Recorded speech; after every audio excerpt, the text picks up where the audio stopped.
the media fraternity for coming to assist us in issues that concern Zimbabwe as a whole.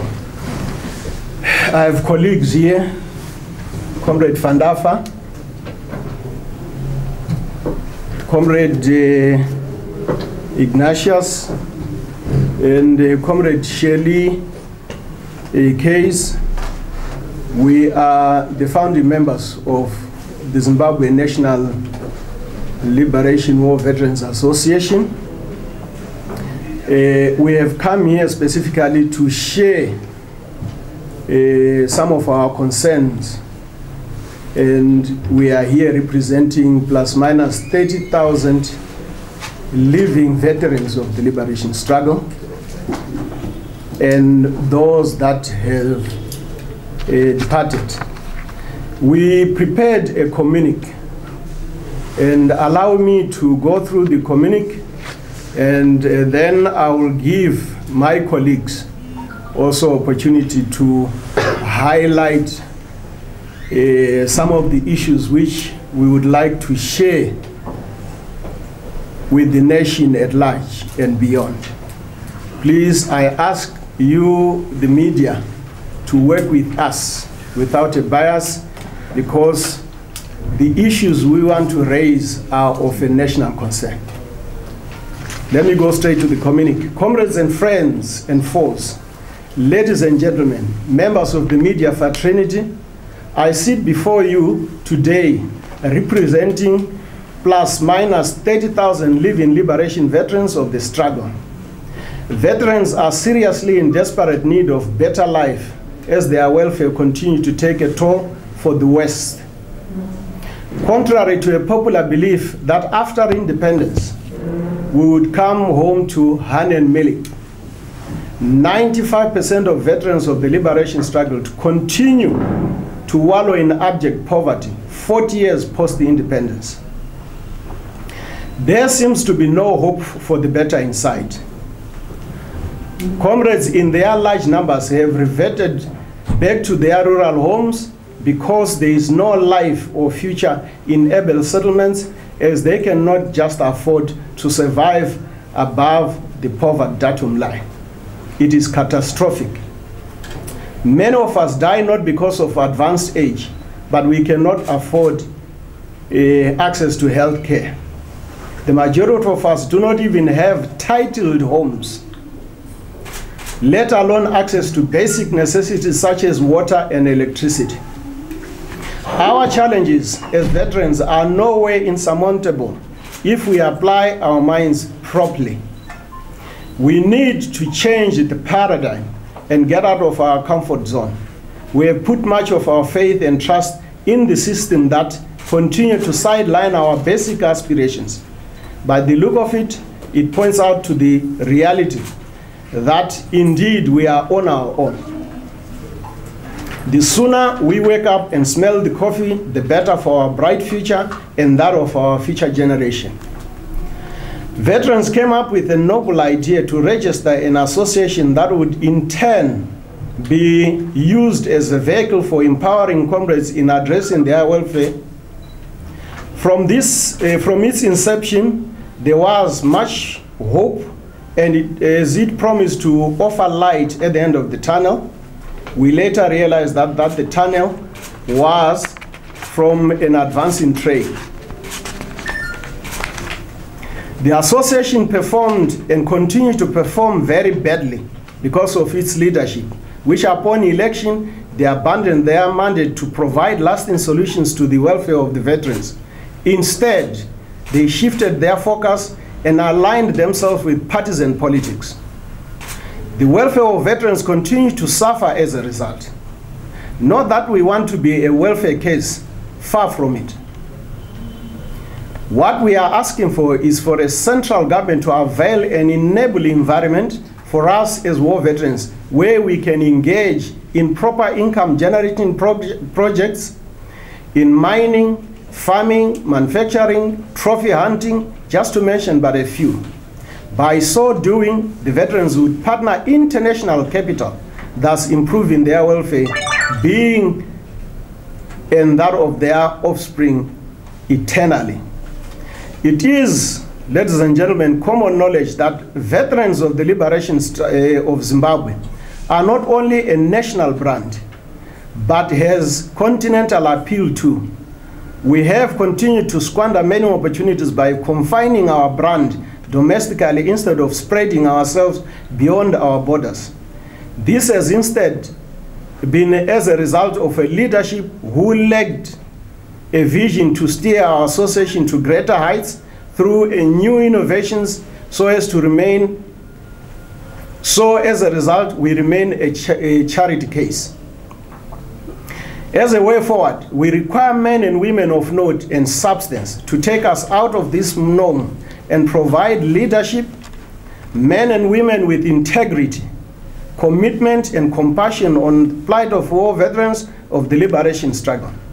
Since its inception, the Zimbabwe National Liberation War Veterans Association has been affected very negatively by poor management and lack of visionary leadership. As a result, we have observed that leadership has failed to establish even an independent headquarters for itself. There are not proper structures of up-to-date paid-up members as required by the association's constitution. The annual general meetings, no clear policy guide the direction of the association, no audited reports on the financials of the association. Comrades and friends, we demand for the association to reform as follows.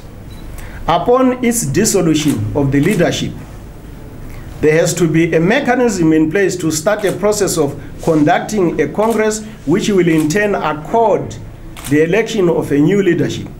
There should be a reasonable timeline from the date of dissolution to the date of conducting a Congress and elections in order to allow prospective contenders to sell themselves to the veterans dotted in all corners of the country and beyond our borders, which has not been the case before. Contenders should be able to articulate their vision, capabilities, and abilities to contend on behalf of the veterans. We no longer want to put a leadership that will fail to deliver life-saving solutions to the veterans. We also want leadership to assume total independence in conducting elections, running of the affairs of the association. We should be assisted by the Department of Labor and Social Welfare as a presiding office, not the army.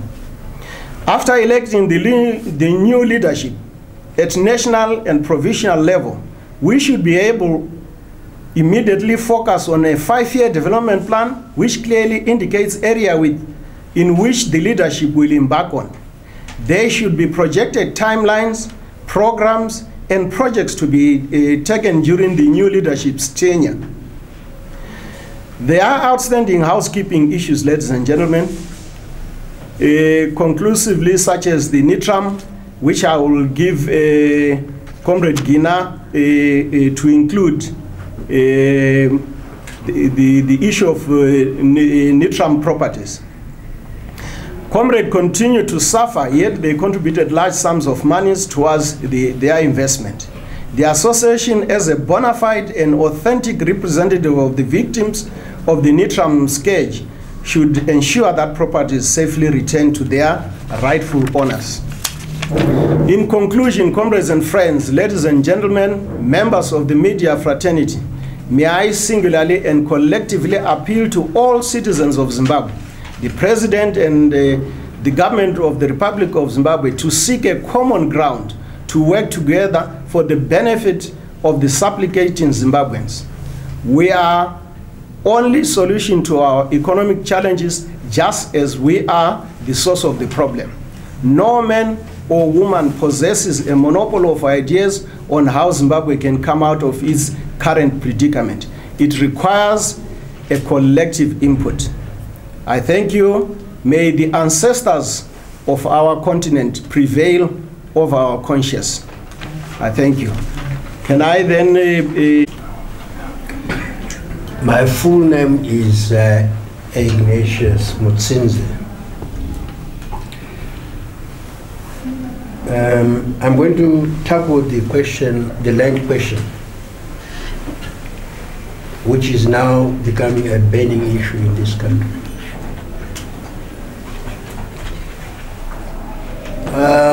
We are wondering as war veterans as to why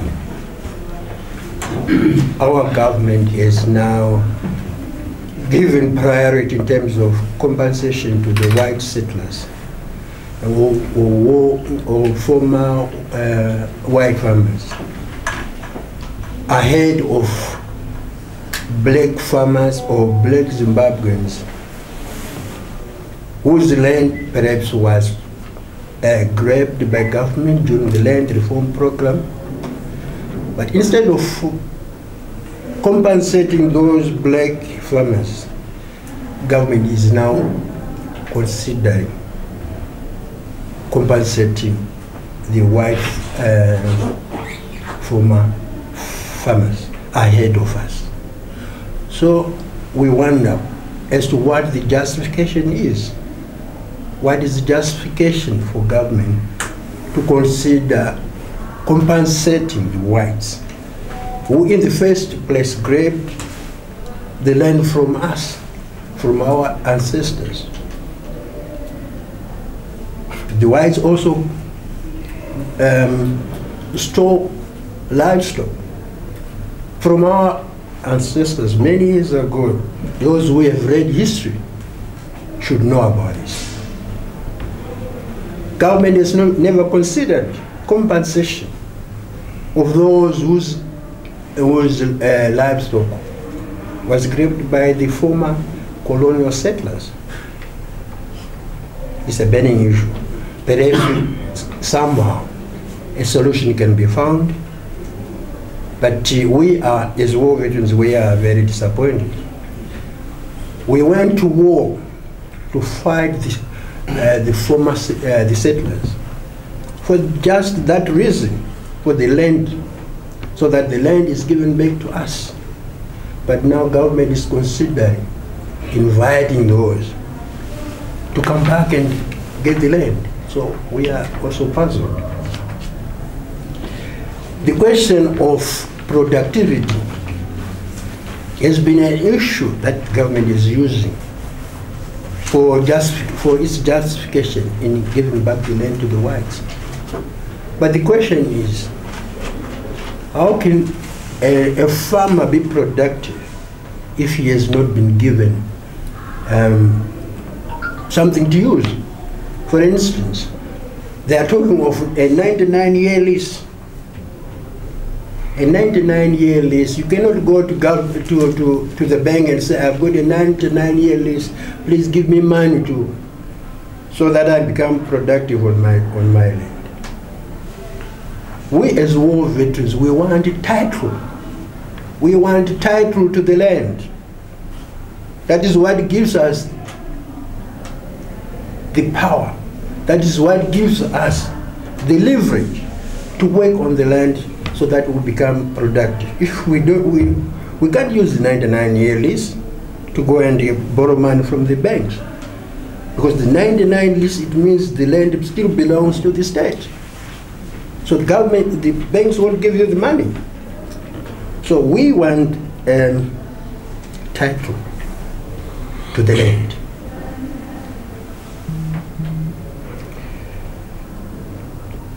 I've been talking about the question of the properties that were taken away from our ancestors some years ago, years ago. And government is now considering giving money, 3.5 billion to the white. But they have not talked about the reparations. We need reparations. We need reparations for properties for our ancestors that was grabbed from them. Reparations is this should be the issue that the government should now address, but they don't talk about it. Then lastly, my chairman talked about the Nitron properties. which was formerly Zebra Properties. Correct. These properties were taken way back in the early 80s. But we were anticipating that by 1987, when there was this unit agreement, these properties would be given back to the rightful owners. But still, those properties are still with our government. Whether they've sold them, we don't know. But we want an answer to that. As war veterans, we think that issue was used as a divide and rule tactic by the ruling party. We want this to be addressed. Neutral property should be given to their rightful owner. I thank you. Thank you, Comrade. Maybe conferment of hero status to war veterans.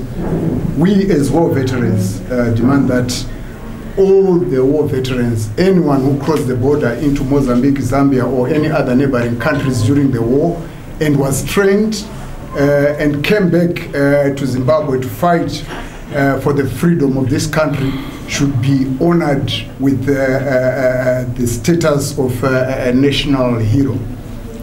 We hear of people being given hero statuses like a provincial district, but really, during the war, we never really fought in line of provinces or districts. Some of the people who actually confer the hero status to us never really joined the armed struggle. Most of them were really out there, and they don't even understand what we went through as freedom fighters. So as freedom fighters, we ask and we demand that all the war veterans who became part of the liberation struggle be conferred with the national hero status. I thank you, Comrade. thank you. For these and other stories, visit our website www.263chat.com. Follow us on Twitter @263chat and like our Facebook page 263chat.